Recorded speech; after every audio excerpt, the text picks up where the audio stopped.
Shalom Bapak Ibu Saudara terkasih dalam nama Tuhan Yesus. Salam damai. Kembali bersama saya dengan Saksimu Channel. Terima kasih telah membuka channel ini. Dalam sesi ini saya akan berbicara tentang lahir baru. Ya, dimana lahir baru ini adalah tahap awal ya. Kita untuk berjalan bersama dengan Tuhan atau bersungguh-sungguh mengikut Tuhan. Sebelumnya sih kita harus tahu ya, apa sih lahir baru? Dari bahasa sehari-hari atau bahasa umumnya, lahir baru itu adalah yang dilahirkan oleh Roh Kudus. Berarti menjadi manusia baru dalam Kristus. Dan kita juga melihat, bisa kita baca tentang Nikodemus, di mana seorang pemimpin agama Yahudi yang disuruh oleh Tuhan Yesus untuk dilahirkan kembali secara roh. Jadi saya dulunya lahir baru di Pekanbaru, tepatnya di Palas ya. Dulunya saya diundang teman saya datang beribadah, kemudian saya maju ke depan untuk altar call. Di sana saya menerima kelahiran baru. Jadi kelahiran baru itu kita dapat menerima Yesus sebagai juru selamat atau minta ampun kepada Tuhan. Karena apa? Karena Tuhan itu mengampuni, menyucikan dosa kita. Sekalipun kita dulunya ya hidup dalam dosa, maka Tuhan itu setia dan adil untuk mengampuni. Kita bisa baca di 1 Yohanes 1 ayat 9 yang mengatakan jika kita mengaku dosa kita, maka Ia adalah setia dan adil sehingga Ia akan mengampuni segala dosa kita dan menyucikan kita dari segala kejahatan. Wow, luar biasa. Tuhan itu baik, saudara. Tuhan itu baik. Jadi ketika kita lahir baru, Tuhan mengampuni kita. Jadi kita menjadi ciptaan baru, saudara terkasih. Jadi saudara-saudara yang datang ke channel ini tidak secara kebetulan ya, saudara harus menerima kelahiran baru. Supaya apa?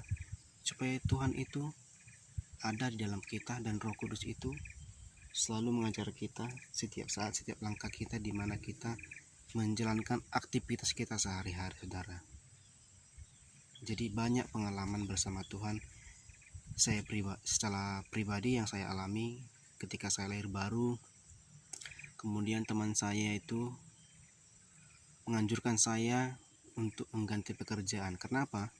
Karena waktu di Pekanbaru saya lahir baru itu pekerjaan saya koperasi, saudara.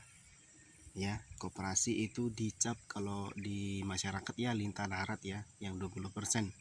Jadi Ibu Pendeta itu menganjurkan kamu harus mencari pekerjaan baru karena pekerjaan ini tidak cocok untuk anak-anak Tuhan, karena ini terlalu keras, kata Ibu Pendeta ya, saudara. Kebetulan di sana yang melayani adalah Ibu Pendeta. Jadi saya tidak bisa memenuhi permintaan dari Ibu Pendeta tersebut. Kenapa? Karena di Pekanbaru itu susah banget ya cari kerja. Ya, akhirnya saya tidak setia, angetin saya tidak datang lagi ke sana untuk beribadah. Kemudian beberapa selang waktu, ternyata saya itu tidak secara kebetulan lahir baru di tempat itu. Jadi Tuhan punya rencana atas hidup saya, saudara. Saya itu mengalami masalah selama saya tidak datang ke gereja. Saya mengalami masalah, yaitu nasabah saya itu semua bermasalah, yang artinya ada 1, 2, 3 orang yang tidak mau membayar angsuran. Ya, angsurannya besar-besar banget ya, sampai kemacetannya hingga 20 juta, saudara.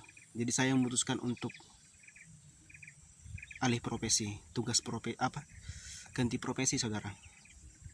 Kemudian saya memberanikan diri untuk keluar dari koperasi tersebut karena 1 tahun lagi saya akan menduduki jabatan ya, bisa dikatakan pengawas di sana. Jadi saya memutuskan untuk berhenti di koperasi. Jadi bos-bos saya itu mengatakan kepada saya, kenapa kamu pindah? Padahal 1 bulan lagi atau 2-3 bulan lagi kamu akan menjadi pengawas. Saya mau kuliah, itu alasan saya sih. Tapi apa perkataan itu berkuasa, saudara.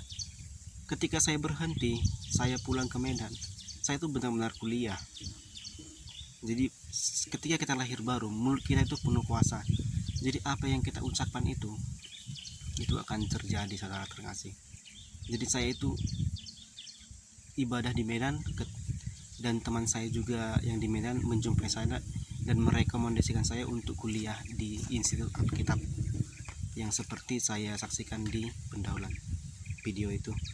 Jadi saya kuliah di institut selama setahun, kemudian saya melakukan praktek penginjilan 4 tahun. Saya setia, saya tinggal di gereja, saya tidak terjun lagi ke pekerjaan eksekuler, yang artinya saya akan bekerja di part time, yaitu pada waktu itu saya menjadi tukang pundak, saudara, di pajak. Jadi saya harus mengundak barang jam 2 pagi untuk bisa kuliah setengah hari di kampus. Jadi saya bisa menyelesaikan 1 tahun, kemudian saya dimuridkan dan menjalani praktik penginjilan selama 4 tahun. Jadi kesaksian saya tentang lahir baru itu sungguh luar biasa. Saya dapat diampuni, saya dapat dipulihkan, di mana saya itu sebelum lahir baru itu sangat buruk, saudara. Meskipun saya beribadah di Pentakosta dahulunya, tapi ketika kita tidak hidup dalam Tuhan sungguh-sungguh, kerap kali kita jatuh ke dalam dosa. Jadi saya itu sangat beruntung lahir baru dan hidup sungguh-sungguh bersama Tuhan sejak muda. Jadi ketika itu saya melakukan praktik penginjilan, kemudian saya ada inisiatif untuk mengambil S1, yaitu di Medan juga. Saya ambil pada tahun 2018 dan saya selesaikan tahun 2021. Saudara terkasih, saya sangat bersyukur sampai saat ini saya masih setia, saudara. Jadi inilah yang saya dapat saksikan, saudara terkasih, mengenai kelahiran baru. Jadi saudara jangan tunggu lama-lama, terima Yesus sebagai juru selamat dan berikan hidupmu diselamatkan dalam Tuhan, dan terimalah kelahiran baru dan jadilah manusia baru. Terima kasih yang sudah menyaksikan channel ini, yang sudah menonton. Kiranya Tuhan memberkati dan kiranya Tuhan dapat menjamah hati saudara sehingga saudara dapat menerima kelahiran baru. Terima kasih, sampai jumpa di video berikutnya. Tuhan Yesus memberkati.